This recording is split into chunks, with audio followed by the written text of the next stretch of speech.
ബാക്കി ഭാഗങ്ങളൊന്ന് സംസാരിച്ചു പോകാനുള്ള സമയം നമുക്ക് മുമ്പിലുണ്ടല്ലോ.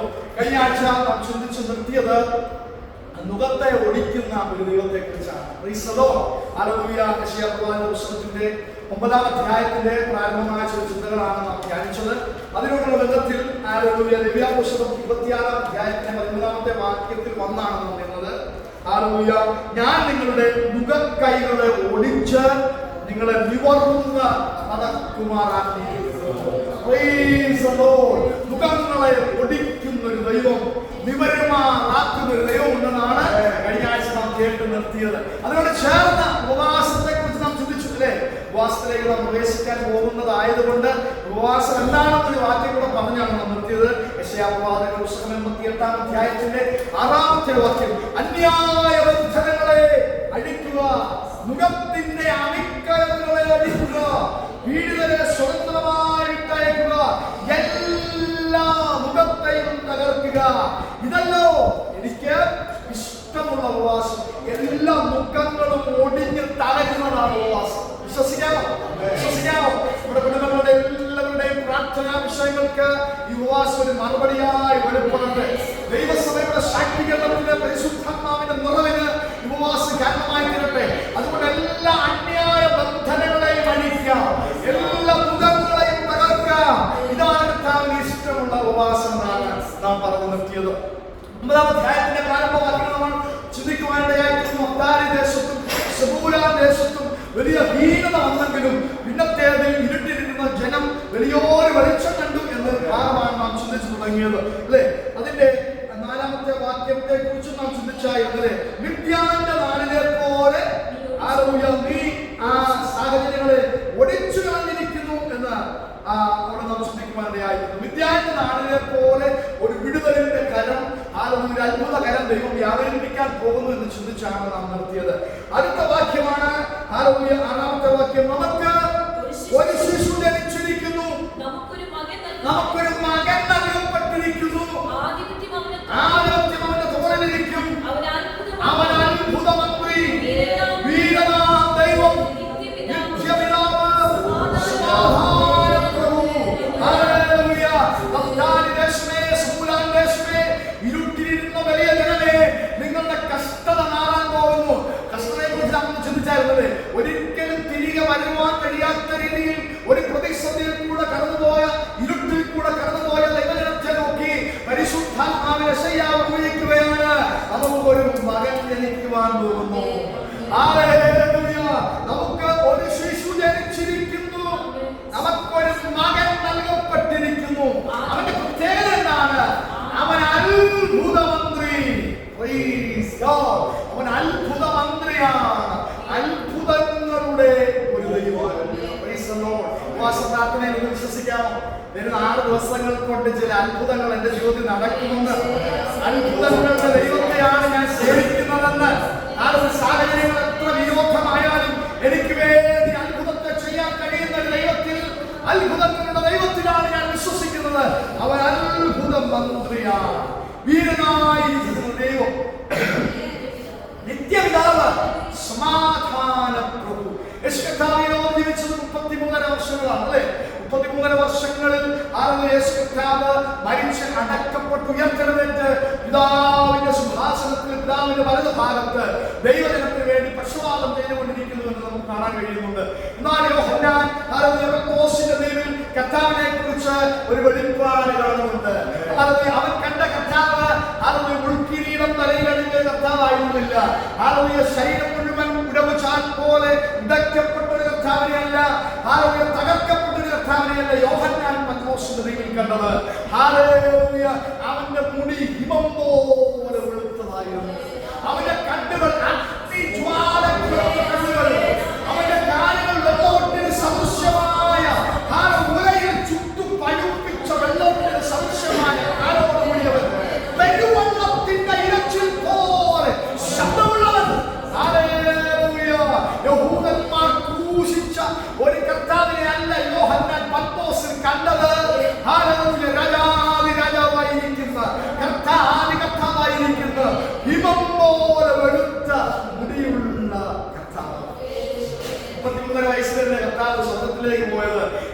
കർത്താവിനെ കുറിച്ച് പത്മോസ് ദ്വീപിൽ യോഹന്നാൻ കണ്ട ദർശനത്തിൽ അവന്റെ മുടി ഹിമം പോലെ വെളുത്തതായിരുന്നു എന്ന് എഴുതിയിരിക്കുന്നു. ഇത് നിത്യപിതാവിനോടുള്ള ബന്ധത്തെ കാണിക്കുകയാണ്. അവൻ നിത്യപിതാവെന്ന് ഈ വേദഭാഗത്തിൽ എഴുതിയിട്ടുണ്ട്. അവൻ ധീരനായിരിക്കുന്നതും ഓൾമൈറ്റി ഗോഡ്, അവൻ നിത്യപിതാവുമാണ്. പിതാവായ ദൈവത്തിന്റെ ഒരു ബോഡി ലാംഗ്വേജാണ്. ഹിമം പോലെ വെളുത്ത മുടിയുള്ള ഒരുവനെ പത്മോസിന്റെ ദ്വീപിൽ യോഹന്നാൻ കാണുന്നത്. അവൻ അത്ഭുതങ്ങളുടെ ദൈവമാണ്. നമ്മെ കുറിച്ച് കരുതലിനെ കുറിച്ച് പറയുന്ന ഭാഗമൊക്കെ നമുക്ക് ഏകദേശം കാണാൻ കഴിയുന്നുണ്ട്. നിങ്ങളുടെ തലയിലെ ഒരു മുടി താഴെ വീഴുന്നത് ഞാൻ അറിയുന്നു എന്ന് യേശു കർത്താവ് കരുതലിനെ കുറിച്ച് സംസാരിക്കുന്ന ഭാഗം നമുക്ക് കാണാൻ കഴിയുന്നുണ്ട്. നമുക്ക് നമ്മുടെ ഭാവിയെ കുറിച്ച് ടെൻഷനാണ്. ഇപ്പോൾ പലർക്കും 2026 കുറിച്ച് ടെൻഷൻ തുടങ്ങി. 2025 കഴിയാറായി, 26 എങ്ങനെ ആയിരിക്കും, എന്തായിരിക്കും എന്റെ സിറ്റുവേഷൻ, എന്റെ ജോലിയുടെ അവസ്ഥ എന്താ, എന്റെ ഭാവി എന്താ, എന്റെ കുടുംബം എന്താ, ഇങ്ങനെയുള്ള ടെൻഷനുകൾ ഇപ്പോഴേ പലർക്കും തുടങ്ങിക്കഴിഞ്ഞു. എന്നാൽ ആരോഗ്യ കർത്താവ് നിന്റെ തലയിൽ ഒരു മുടി പൊഴിയുന്നത് ഞാൻ അറിയുന്നു. 80,000 മുതൽ 1,20,000 വരെ മുടി നമ്മുടെ തലയിലുള്ളതാണ് പറയുന്നത്. ചിലപ്പോൾ കുറവാണ്, ചിലപ്പോൾ കൂടുതലാണ്. 80,000 മുതൽ 1,20,000 വരെയുള്ള മുടി. പക്ഷെ ഇതിൽ ഒന്നും താഴെ വീഴുന്നത് കർത്താവ് പറയുന്നു. കർത്താവ് നമ്മുടെ സകല സാഹചര്യങ്ങളും വ്യക്തമായി അറിയുന്നുണ്ട്. ഗിദെയോനെ കുറിച്ച് നാം കഴിഞ്ഞ ദിവസം ചിന്തിച്ചു. ഗിദെയോനെ ദൈവം തെരഞ്ഞെടുത്തപ്പോൾ ഭയത്തിലായിരുന്നവന്റെ അടുത്തേക്ക് ദൈവത്തിന്റെ മുന്നിൽ ഇറങ്ങിയില്ലേ? ദൈവത്തിന്റെ കീഴിൽ മുന്തിരിച്ചക്കിനെതിരെ ഗോതമ്പ് വലിച്ചുകൊണ്ടിരുന്ന അവന്റെ അടുക്കലേക്ക് ദൈവത്തിന്റെ മുന്നിൽ ഇറങ്ങി പറഞ്ഞു, ഞാൻ ഒരു ഒരൊറ്റ മനുഷ്യനെ പോലെ ചോദിക്കാൻ പോവുകയാണ്. നീ ഒരു സൈന്യത്തെ തെരഞ്ഞെടുക്കണമെന്നും എനിക്ക് പ്രശ്നമില്ല, പക്ഷെ ഞാൻ നിന്നെയാണ് കോൺസെൻട്രേറ്റ് ചെയ്യുന്നത്. ഒരൊറ്റ മനുഷ്യനെ പോലെ ഞാൻ നിന്നെ ഉപയോഗിക്കുവാൻ പോവുകയാണ്. ഗിദെയോനെ തെരഞ്ഞെടുക്കുന്ന സമയത്ത് ഗിദെയോനോട് ദൈവം പറയുന്ന ഒരു കാര്യമുണ്ട്. നീ ഒരു യാഗം കഴിക്കണം. നിന്റെ അപ്പന്റെ 7 വയസ്സുള്ള രണ്ടാമത്തെ കാളയെ നീ യാഗം കഴിക്കണം. പക്ഷെ അപ്പന് പോലും അറിയത്തില്ല എത്ര കാള ഉണ്ടെന്ന് അല്ലേ? ഗിദെയോന് ആ ഭാഗത്തോടെ പോയിട്ട് കാണുന്നില്ല. ഗോതമ്പ് ധരിച്ചുകൊണ്ടിരിക്കുന്ന മനുഷ്യനാണ് അല്ലേ? അപ്പോൾ അപ്പന് കാളകളുണ്ടെന്നും അപ്പന്റെ 7 വയസ്സുള്ള കാളകൾ, 7 വയസ്സുള്ള പല കാളകളുണ്ടെന്നും 7 വയസ്സിൽ രണ്ടാമത്തെ കാളയെ യാഗം കഴിക്കണമെന്നും ക്ലിയറായി പറയുന്നൊരു ദൈവം.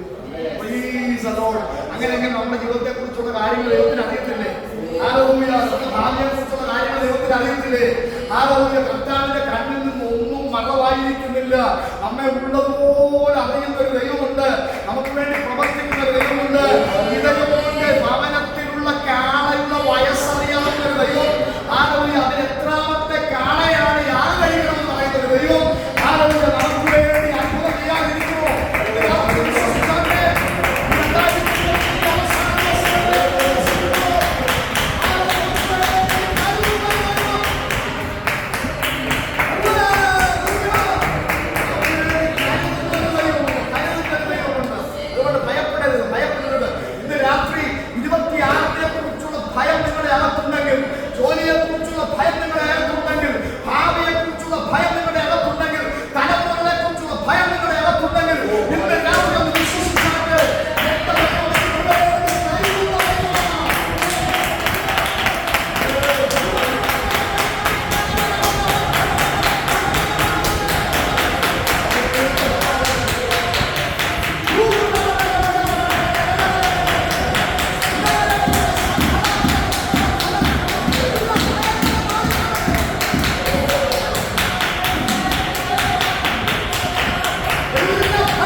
ടാക്സ്, ആ ബ്രഹ്മപ്പണം മത്സ്യത്തിന്റെ വായിൽ വെച്ചിട്ട് അതിനെ ഞാൻ അയച്ചിട്ടുണ്ട്. നീ അവനെ പിടിച്ചാൽ മതി. ഇന്ന് രാത്രി ദൈവത്തിന് ഒരുക്കി വെച്ചിട്ടുള്ളത് ദൈവത്തിന്റെ കുടുംബത്തിന് വേണ്ടി, തലമുറയ്ക്ക് വേണ്ടി, സഭയ്ക്ക് വേണ്ടി വിശ്വസിച്ചാട്ടെ. കരുതുന്ന ഒരു ദൈവം യേശുകർത്താവിന്റെ രൂപത്തെ കുറിച്ച് കാണുന്നുണ്ട്. അവന്റെ കണ്ണുകൾ അഗ്നിജ്വാലയ്ക്കൊത്ത കണ്ണുകളാണ് കർത്താവിന്റെ കണ്ണുകൾ. യേശുവിന്റെ കണ്ണുകളിൽ അത്ഭുതമുണ്ട്. ദൈവത്തിന്റെ നോട്ടത്തിൽ അത്ഭുതമുണ്ട്. രണ്ട് രീതിയിൽ ഞാൻ സംസാരിക്കുമ്പോഴാണെന്ന് അറിയത്തില്ലെങ്കിലും ഒന്ന് പറഞ്ഞുകൊണ്ട്, രണ്ട് രീതിയിൽ ദൈവം നോക്കാറുണ്ട്. രണ്ട് രീതിയിൽ നോക്കുമ്പോഴും ദൈവത്തിന്റെ അത്ഭുതം കാണാൻ വേണ്ടി. മിസ്രയീമിന്റെ അടിമത്തിൽ നിന്ന് ഇസ്രായേൽ പുറപ്പെട്ട് ചെങ്കടലിന്റെ മുമ്പിലായിരിക്കുമ്പോൾ നിലവിളിക്കുന്ന ജനത്തിന് മുമ്പിൽ ദൈവം ഒരു ഉണങ്ങിയ നിലം തുറന്നിട്ടു. ഒരു കിഴക്കൻ കാറ്റ് വെളിപ്പെടുത്തി. ഒരു പുതിയ പാലം അവർ കണ്ടിട്ടില്ലാത്തത് വെളിപ്പെട്ട് അവർ അതിൽ കൂടെ യാത്രയിൽ മുന്നോടിക്കൊണ്ടിരുന്നപ്പോൾ ഇതാ ഫറവോന്റെ സൈന്യവും രഥങ്ങളിൽ അവരെ പിന്തുടരുകയാണ്. അവർ നോക്കുമ്പോൾ ഉണങ്ങിയ നിലമാണ്. നല്ല യാത്രാ സൗകര്യമുള്ള 6 കിലോമീറ്റർ നീളമുള്ള ഉണങ്ങിയ നല്ല നിലം. പക്ഷെ പുറകിലേക്ക് വന്ന് നോക്കിയപ്പോൾ വീണ്ടും ഭയപ്പെട്ടു പോയി. പിന്നീട് ആരാ വരുന്നത്? അവർ വന്ന അതേ ഉണങ്ങിയ നിലത്തോടുകൂടെ ഫറവോന്റെ രഥങ്ങളൂടെ വരുന്നുണ്ട്. എന്നാൽ ശ്രദ്ധിക്കുക, ആ ഭാഗം വായിക്കുമ്പോൾ നമുക്ക് കാണാൻ കഴിയും. യഹോവയായ ദൈവം മേഘങ്ങളിൽ നിന്നുകൊണ്ട് ഫറവോന്റെ രഥങ്ങളെ ഒന്ന് നോക്കി അതിനെ താറുമാറാക്കി. ഇന്ന് രാത്രി വിശ്വസിക്കുക, കർത്താവിന്റെ ഒരൊറ്റ ഓട്ടത്തില് കർത്താവിന്റെ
ഇപ്പോൾ നമ്മൾ കേട്ടു.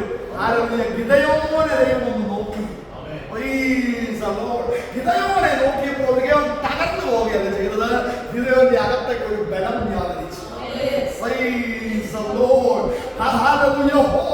അവനെ നോക്കി. നീ ഒരൊറ്റ മനുഷ്യനെ പോലെ മിദ്യാനെ തകർക്കുവാൻ പോകുന്നു. ഒരൊറ്റ നോട്ടം അവന്റെ മേൽ അഭിഷേകത്തെ പകർന്നു. ഒരൊറ്റ നോട്ടം അവന്റെ മേൽ അധികാരത്തെ പകർന്നു.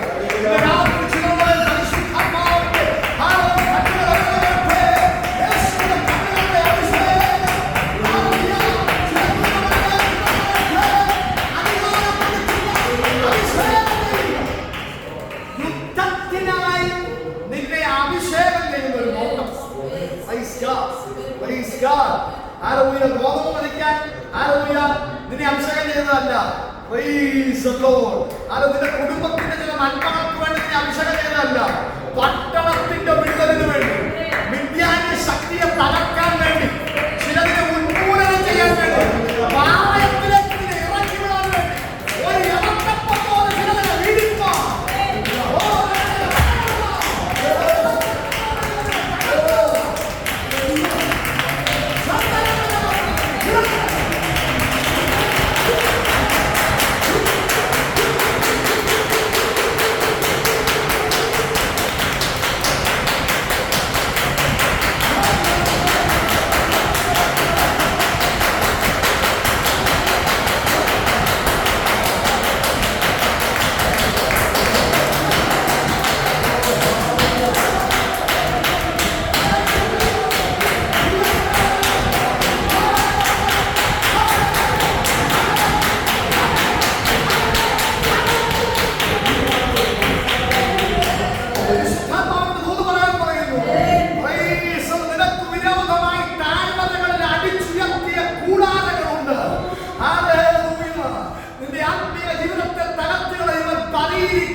നീ ഭയത്തിൽ നിന്ന് പുറത്തു വരുന്നത് ആഗ്രഹിക്കുന്ന, നീ ശുശ്രൂഷയിൽ മുന്നേറുന്നത് ആഗ്രഹിക്കുന്ന, നീ ആത്മാവിൽ കുതിക്കുന്നത് ആഗ്രഹിക്കുന്ന, പാളയത്തിന് പുറത്ത് കൂടാരമടിച്ചു വെയിറ്റ് ചെയ്യുന്ന ചില പൈശാചിക ശക്തികളുണ്ടെങ്കിൽ ഇന്ന് രാത്രിയിൽ ഉരുണ്ടിയെത്തുന്നത് യാത്രപ്പോ ചിലതിനെ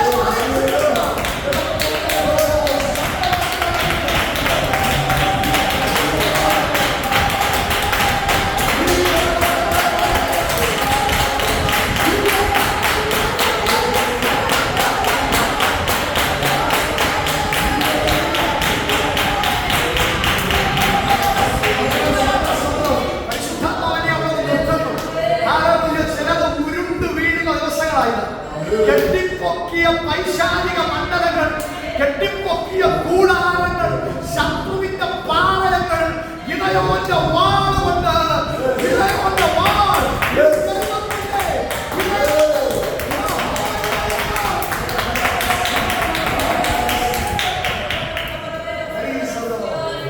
അവനെ പ്രാപ്തനാക്കിയത് ഒരു നോട്ടമാണ്. ശക്തിയില്ലാത്തവനെ പ്രാപ്തനാക്കിയത് യഹോവയുടെ കണ്ണുകളാണ്.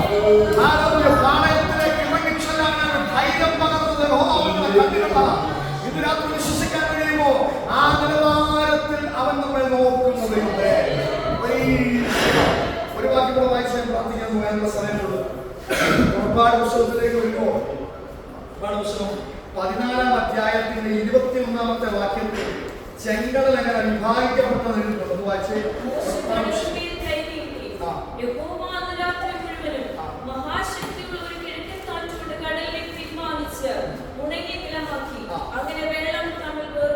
അപ്പൊ എങ്ങനെയാണ് ചെങ്കടൽ വിഭാഗിക്കപ്പെട്ടതെന്ന് 14-ാം അധ്യായത്തിൽ എഴുതിയിരിക്കുകയാണ്. എന്ത് ചെയ്തു? മോശ കടലിന്മേൽ കൈനീട്ടി. മോശ കടലിന്മേൽ കൈനീട്ടിയപ്പോൾ യഹോവയുടെ ഭുജം കൂടെ അവന്റെ കൈമേൽ ഇറങ്ങി വന്നത് ഞാൻ ശുശ്രൂഷിക്കുന്നതാണ്. യെശയ്യാ വെളിപ്പെടുത്തുന്ന ഭാഗം നിങ്ങൾ ശ്രദ്ധിക്കുന്ന. മോശ കടലിന്മേൽ കൈ നീട്ടി യഹോവ അന്ന് രാത്രി മുഴുവൻ എന്ത് ചെയ്തു? മഹാശക്തിയുള്ള ഒരു കിഴക്കൻ കാറ്റ് കൊണ്ട് കടലിനെ പിൻവാങ്ങിച്ച് മോശ കടലിന്മേൽ എന്ത് ചെയ്തു? കൈ നീട്ടി. മോശ തന്നെ ശുശ്രൂഷ ചെയ്തു. യഹോവ എന്ത് ചെയ്തു? രാത്രി മുഴുവൻ ഒരു മഹാശക്തിയുള്ള കിഴക്കൻ കാറ്റ് അടുപ്പിച്ച് കടലിനെ പിൻവാങ്ങി ഉണങ്ങിയ നിലമാക്കി അല്ലെ. അപ്പൊ എന്താണ് അതിനെ ഉണങ്ങിയ നിലമാക്കിയത്? ഒരു കിഴക്കൻ കാറ്റ് അല്ലെ, ഒരു കാറ്റ് കടലിനെ ശക്തമായി അടിച്ച് രാത്രി മുഴുവൻ അടിച്ച് അതിനെ ഉണങ്ങിയ നിലമാക്കിയത് 14-ാം അധ്യായത്തിൽ 21-ാമത്തെ വാക്യത്തിൽ കാണും. 15-ാം അധ്യായത്തിൽ അവർ ചെങ്കടലിൽ കടന്നിട്ട് അവർ ദൈവത്തെ ഉയർത്തി ദൈവത്തെ മഹത്വപ്പെടുന്ന ഒരു ഭാഗമുണ്ട്. അതിൽ ഒരു സങ്കീർത്തനം അല്ലെങ്കിൽ ഒരു ഗീതം. ആ 15-ാം അധ്യായത്തിന്റെ 8-ാമത്തെ വാക്യം നിങ്ങൾ വായിച്ചേ. നിന്റെ മൂക്കിലെ ശ്വാസത്താൽ വെള്ളം കുന്നിച്ചുകൂടി, പ്രവാഹങ്ങൾ ചിറന്നു വളർന്നു, ആഴങ്ങൾ കടലിന്റെ ഉള്ളിൽ ഉറച്ചുപോയി. ഈ കിഴക്കൻ കാറ്റിന്റെ പിന്നിൽ വ്യാപരിച്ച ആ ശ്വാസം ഏതാണ് എഴുതിയിരിക്കുന്നത്? എന്താണ്? നിന്റെ മൂക്കിലെ ശ്വാസം. കർത്താവ് ചെങ്കടൽ നോക്കി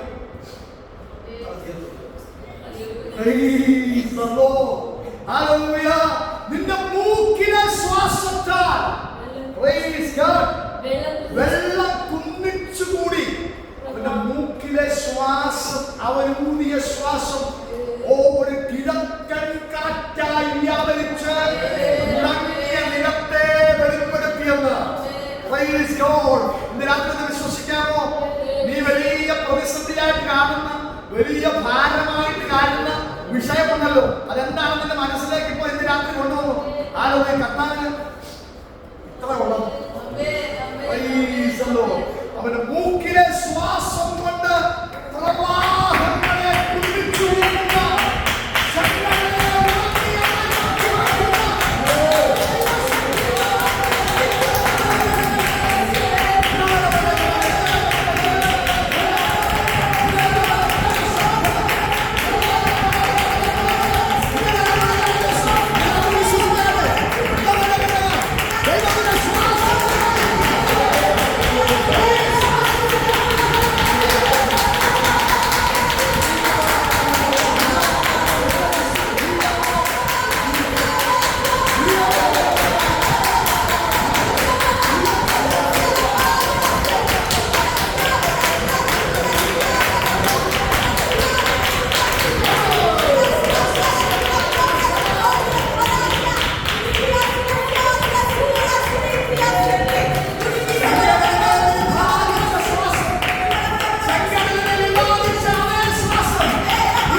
ഉൽപ്പത്തിയിലല്ലേ തന്റെ സ്വന്തം സ്വരൂപത്തിൽ സ്വന്തം സാദൃശ്യത്തിൽ അവൻ മനുഷ്യനെ സൃഷ്ടിച്ചു.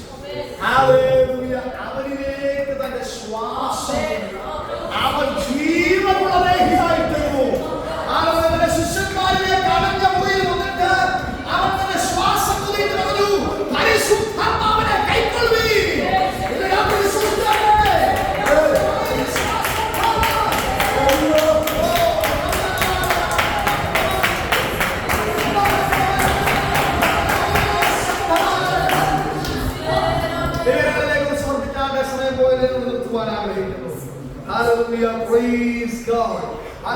ചങ്ങലയെ കുറിച്ച് പഠിക്കുമ്പോൾ 1.5 കിലോമീറ്റർ താഴേക്ക് ആഴമറിയുന്നതാണ്. അത്രയ്ക്ക് വെള്ളം.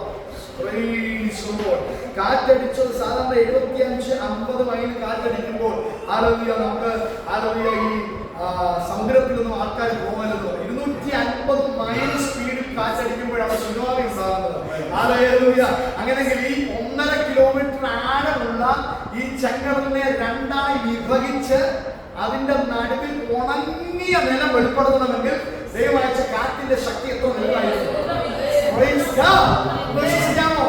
1.5 കിലോമീറ്റർ താഴെ ആഴമുള്ള വെള്ളത്തെ വിഭാഗിച്ച് ഉണങ്ങിയ നിലത്തെ വെളിപ്പെടുത്തുക അവന്റെ മൂക്കിലെ ശ്വാസത്തിന് കഴിഞ്ഞെങ്കിൽ ഇന്ന് രാത്രി പ്രതിസന്ധി അനുഭവിക്കുന്ന ദൈവമേ, പ്രശ്നത്തിലൂടെ കടന്നു ദൈവമേ, നിന്റെ വിഷയത്തിന് എത്രമാത്രം ദൈവം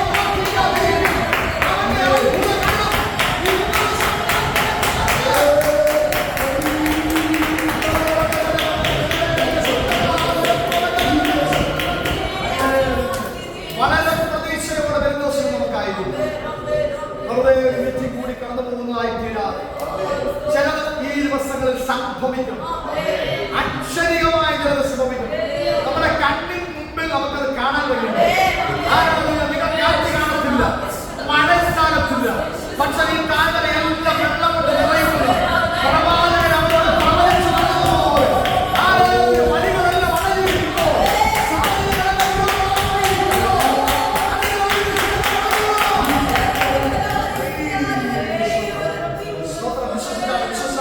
നമ്മുടെ തലമുറകളിൽ ചില ദൈവപ്രവൃത്തി കാണുവാൻ, നമ്മുടെ മാതാപിതാക്കളിൽ ചില ദൈവപ്രവൃത്തി കാണുവാൻ, നമ്മുടെ ശരീരത്തിൽ ചില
കാണുവാൻ കഴിയാതിരുന്ന കൂലിയായ ഒരൊറ്റ ദിവസം കൊണ്ട് നിവർന്നതുപോലെ 40 സംവത്സരമായി ഉടമ്പനായിരുന്ന മനുഷ്യൻ നടന്നും തുള്ളിയും നിവർന്നുകൊണ്ട് ആരാധനാലയത്തിൽ കടന്നതുപോലെ ചില ശക്തികളെ ചില ബന്ധനങ്ങളെ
സമയമില്ലാത്തതുകൊണ്ട് സമർപ്പിച്ചേൽപ്പിക്കാം.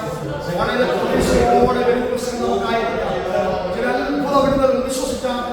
ചില അത്ഭുത വിടുതലുകൾ ചില കുടുംബങ്ങൾക്ക് വ്യക്തിപരമായ ജീവിതത്തിന് ദൈവം നൽകുവാൻ പോകും.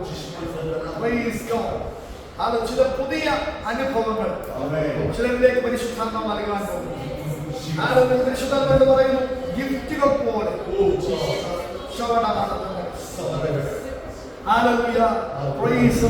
നമ്മുടെ ബർത്ത്ഡേക്ക് ഒക്കെ നമ്മൾ ഗിഫ്റ്റ് കൊടുക്കുമ്പോൾ ഒരു കവറിനകത്ത് പൊതിഞ്ഞ് ഒരു സർപ്രൈസ് എന്ന രീതിയിൽ അവർക്ക് നൽകുന്നത് പോലെ പരിശുദ്ധാത്മാവ് അങ്ങനെ ഒരു കാഴ്ച എനിക്ക് നൽകുന്നു. ചില ഗിഫ്റ്റുകളെ ദൈവം ദിവസങ്ങളെ വേർപെടുത്തുവാൻ പോവുകയാണ്. പ്രതീക്ഷിക്കാത്ത ചില നന്മകൾ, പ്രതീക്ഷിക്കാത്ത ചില അനുഗ്രഹങ്ങൾ തേടി വരുന്ന ദിവസങ്ങളായി നിന്നെ കണ്ണിൽ കാണിക്കുന്ന ദിവസങ്ങളായി ദൈവാത്മാ ദിവസങ്ങളെ വേർതിരിച്ച് അനുഗ്രഹിക്കും. വിശ്വസിച്ച ദൈവത്തെ സമർപ്പിക്കാം. എല്ലാ മേഖലകളിലും ഒരു ദൈവപ്രവൃത്തി ദിവസങ്ങളിൽ കാണുക, ഒരുമിച്ച് കർത്താവിനെ ദിവസം ഉയർത്തുക. പരിശുദ്ധാത്മാവിനെ